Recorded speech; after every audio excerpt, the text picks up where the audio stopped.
नमस्कार, ये आकाशवाणी शिमला है। अब आप राकेश शर्मा से प्रादेशिक समाचार सुनिए। आपातकाल के काले अध्याय के 50 वर्ष पूरा होने पर केंद्र सरकार इसे संविधान हत्या दिवस के रूप में मना रही है।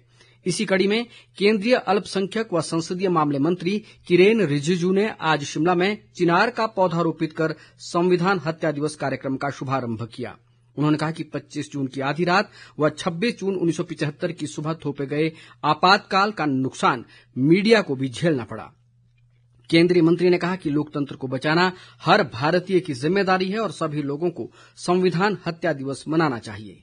किरेन रिजिजू ने कहा कि 2014 के बाद केंद्र सरकार ने सीमा क्षेत्र में सड़क सहित अन्य अधोसंरचना के विकास कार्यों को प्राथमिकता दी है।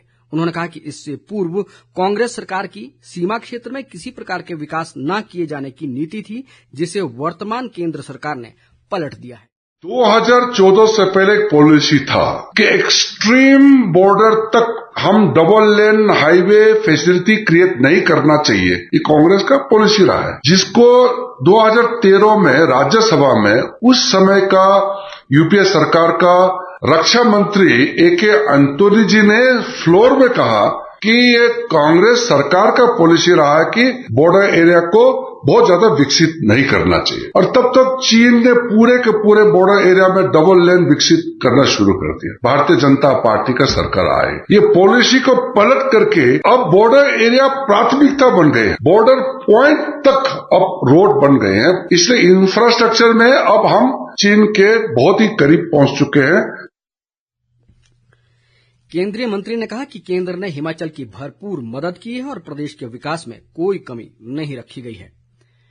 प्रदेश के अधिकतर भागों में आज सुबह से घने बादल छाए हुए हैं। पिछले 24 घंटों के दौरान हुई व्यापक वर्षा और बादल फटने की घटनाओं में कई स्थानों पर जानमाल का नुकसान हुआ है।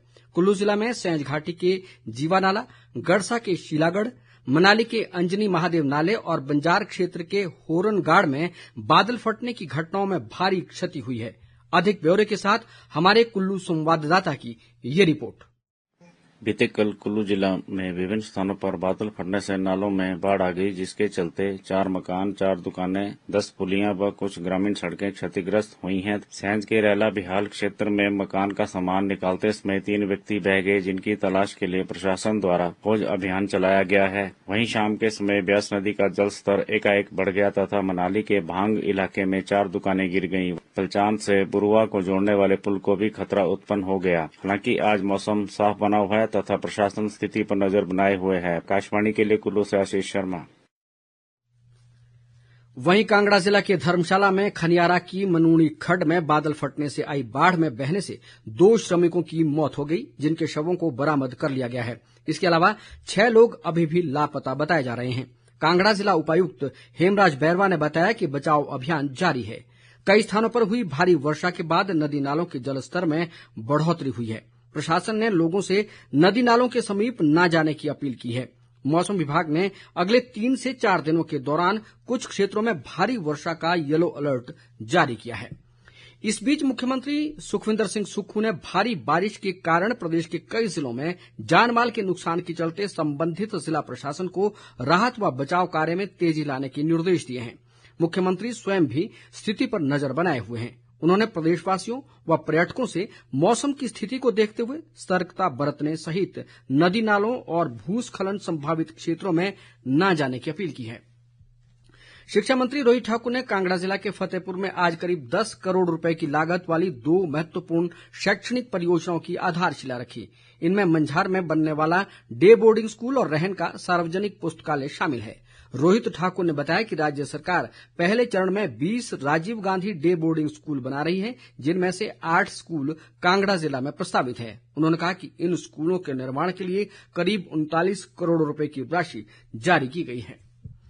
आज मादक पदार्थ और अवैध तस्करी रोधी अंतर्राष्ट्रीय दिवस है। ये दिवस मादक पदार्थ मुक्त अंतर्राष्ट्रीय समाज का लक्ष्य प्राप्त करने के लिए कार्रवाई और सहयोग मजबूत करने का आह्वान करता है। नशा मुक्त भारत अभियान के तहत अब तक 5 करोड़ 26 लाख युवा और 3 करोड़ 31 लाख महिलाओं सहित 15 करोड़ 78 लाख से अधिक लोगों को जागरूक किया गया है। इसके साथ ही समाचार बुलेटिन समाप्त हुआ। हमारा अगला बुलेटिन आप सुन सकते हैं शाम 6 बजे। नमस्कार।